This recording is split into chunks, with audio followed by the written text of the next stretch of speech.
Bonjour à tous, je suis en train d'expertiser ce Magnat MA900 sur lequel le client m'indique avoir un bruit blanc sur le canal gauche et je vais vous montrer que je ne constate absolument aucune anomalie. Je mesure en effet un niveau de bruit un petit peu plus important sur le canal gauche que celui du canal droit, mais c'est parfaitement normal, on n'a jamais une symétrie absolument parfaite et je vais vous montrer d'où vient ce bruit. Donc pour l'instant vous pouvez constater que je n'ai absolument aucune source, l'appareil est simplement raccordé au secteur. J'ai la masse de ma sonde d'oscilloscope ici prise sur un bornier RCA. Je vous montre tout d'abord la mesure sur le bornier droit. Vous voyez que je suis à un niveau de 2 mV par division. Donc en effet, j'ai un bruit très complexe qui ressemble effectivement à du bruit blanc. Et maintenant, je mesure le niveau sur le canal gauche. Donc voici ici le canal gauche, ici le canal droit. Et voici selon moi l'origine de cette différence de bruit. Je vais mettre l'ampli tout simplement en mode direct, toujours sur l'entrée CD, sans changer la graduation de volume. Je reprends le canal droit. Vous voyez que le niveau de bruit a très fortement diminué, au moins divisé par 2. Et celui du canal gauche maintenant est strictement identique à celui du canal droit. Vous voyez ici, je suis en train de prélever le bruit sur le canal gauche. Je reprends le canal droit à titre de comparaison. Et je vais maintenant désactiver le mode direct, c'est-à-dire que je repasse le signal par les corrections de tonalité. Je reprends le canal droit. Voici le bruit du canal droit. Et le bruit du canal gauche.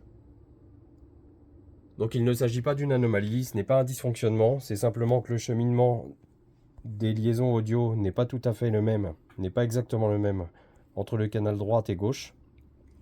De plus, les corrections de tonalité, comme vous le voyez, sont situées ici. Hop, je vais essayer de faire une mise au point un petit peu plus nette, je n'y arrive pas, le smartphone ne veut pas.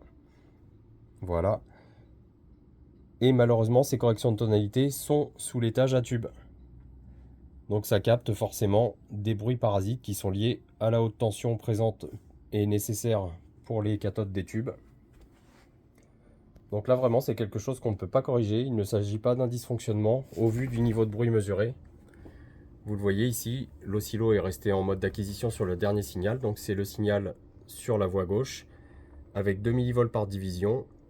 J'ai en moyenne à peu près 3 divisions, donc un bruit de 6 mV RMS. Donc voilà, c'est absolument rien, c'est parfaitement négligeable. Je vais reprendre la mesure. Et je vais vous montrer la même mesure en réactivant le mode direct. La voici. Où là, on est à peine à 2 mV en crête. Donc voilà, il n'y a aucun dysfonctionnement, il n'y a aucune anomalie, il n'y a pas de correctif, on ne peut pas améliorer le système. Donc la différence de bruit est due à l'étage ici de correction de tonalité, qui est malheureusement, selon moi, trop mis à proximité de cet étage à tube, qui génère forcément des parasites, puisqu'il s'agit d'une alimentation haute tension, filtrée certes à peu près correctement. Vous voyez ici, on a la partie régulation, mais malheureusement pas filtré suffisamment et pas suffisamment blindé pour avoir une protection et une immunité aux bruits parasites. Donc je vais restituer cet appareil en l'état, je ne constate absolument aucun dysfonctionnement, le niveau de bruit est tout à fait correct, et pour s'en débarrasser, la meilleure option est de sélectionner le mode direct, où là, on ne passe pas par les corrections de tonalité, et forcément, on a un niveau de bruit qui est extrêmement faible. Vous le voyez ici, canal gauche, canal droit, et c'est surtout qu'on a un même niveau de bruit sur les deux canaux.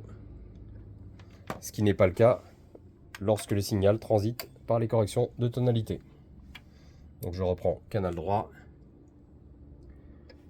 puis canal gauche. Voilà, donc c'est une recommandation que je vais faire au client. Malheureusement, il n'y a aucun correctif à apporter. C'est simplement lié à la conception de l'appareil et à la proximité des corrections de tonalité et de l'étage à tube.